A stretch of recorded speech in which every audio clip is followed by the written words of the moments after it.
సామెతలు. పాత నిబంధనలలో సామెతల గ్రంథము 20వ గ్రంథము. జ్ఞానము గల ఆలోచనలతో దైవభక్తి కలిగి ఎలా జీవించాలో మరియు మంచి ప్రవర్తన కలిగి ఎలాగ బ్రతకాలో తెలియజేయుట. దేవుని యందలి భయముతో వచ్చే జ్ఞానమును గురించి తెలుపుతుంది. సామెతలు మొదటి అధ్యాయం. దావీదు కుమారుడును ఇశ్రాయేలు రాజైన సొలొమోను సామెతలు. జ్ఞానమును ఉపదేశమును అభ్యసించుటకును, వివేక సల్లాపమును గ్రహించుటకును, నీతి న్యాయ యథార్థతల అనుసరించుటకును యందు బుద్ధి కుశలత ఇచ్చు ఉపదేశమునందుటకును, జ్ఞానము లేని వానికి బుద్ధి కలిగించుటకును, యవ్వనములను తెలియు వివేచనయు పుట్టించుటకును తగిన సామెతలు. జ్ఞానము గలవాడు విని పాండిత్యము వృద్ధి చేసుకొనును.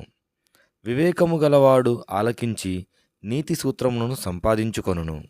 వీటి చేత సామెతలను, భావసూచక విషయములను, జ్ఞానుల మాటలను, వారి చెప్పిన గూఢకత్వమును జనులు గ్రహించుదురు.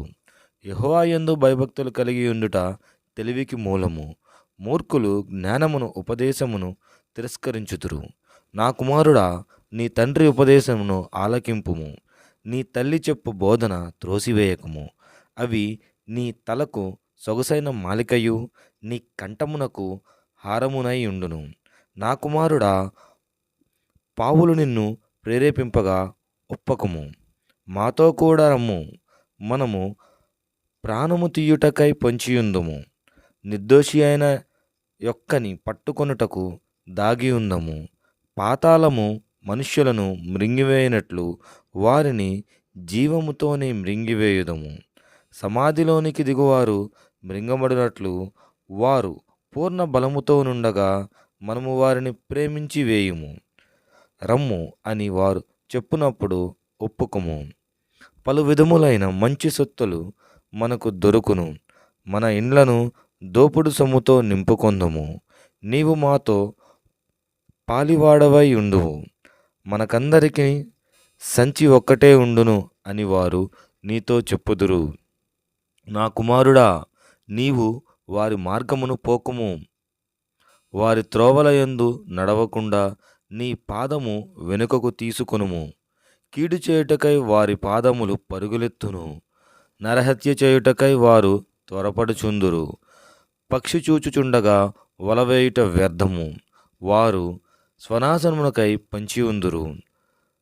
తమ్మును తామే పట్టుకొనుటకై దాగియుందురు. ఆశాపాతకులందరి గతి అట్టిదే. దానిని స్వీకరించు వారి ప్రాణము అది తీయును. జ్ఞానము వీధులలో కేకలు వేయుచున్నది. సంత వీధులలో బిగ్గర పలుకుచున్నది. గొప్ప సందడిగల స్థలములలో ప్రకటన చేయుచున్నది. పురద్వారములను పట్టణములను జ్ఞానము ప్రచురించుచు తెలియజేయుచున్నది. ఎట్లనగా, జ్ఞానము లేని వారులారా, మీరెన్నాళ్ళు జ్ఞానము లేని వారుగా ఉందురుగుదురో. అపహాసకులారా, మీరెన్నాళ్ళు అపహాస్యము చేయుచు ఆనందింతురు. బుద్ధిహీనులారా, మీరెన్నాళ్ళు జ్ఞానమును అసహ్యించుకొందురు. నా గద్దింపు విని తిరుగుడి, ఆలకించుడి. నా ఆత్మను మీ మీద కుమ్మరించుదును. నా ఉపదేశమును మీకు తెలిపెదను. నేను పిలువగా మీరు వినకపోతిరి. నా చేయి చాపగా ఎవరును లక్ష్య పెట్టకపోయిరి. నేను చెప్పిన బోధ ఏమియు మీకు వినక త్రోసివేసితిరి. నేను గద్దింపగా లోబడకపోతిరి. కాబట్టి మీకు అపాయము కలుగునప్పుడు నేను నవ్వెదను. మీకు భయము వచ్చినప్పుడు నేను అపహాస్యము చేసేదను. భయము మీ మీదకి తుఫాను వలె వచ్చుచున్నాడు. సుడిగాలి వచ్చినట్లు మీకు అపాయము కలుగునప్పుడు, మీకు కష్టమును దుఃఖమును ప్రాప్తించినప్పుడు నేను అపహాస్యము చేసేదను. అప్పుడు వారు నన్ను గూర్చి మొరపెట్టుదురు గాని నేను ప్రత్యుత్తరమియ్యకుందును. నన్ను శ్రద్ధగా వెతుకెదరు గాని వారికి నేను కనబడకుందును.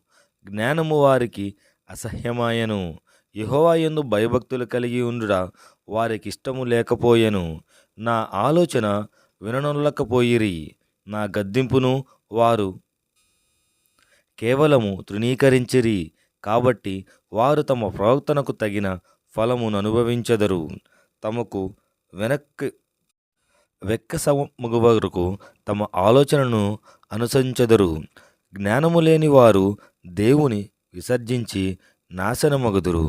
బుద్ధిహీనులు క్షేమము కలిగినదని మైమరచి నిర్మూలమగుదురు. నా ఉపదేశమును అంగీకరించువాడు సురక్షితముగా నివసించును. వాడు కీడు వచ్చినను భయము లేక నెమ్మదిగా నుండును. ఆమేన్.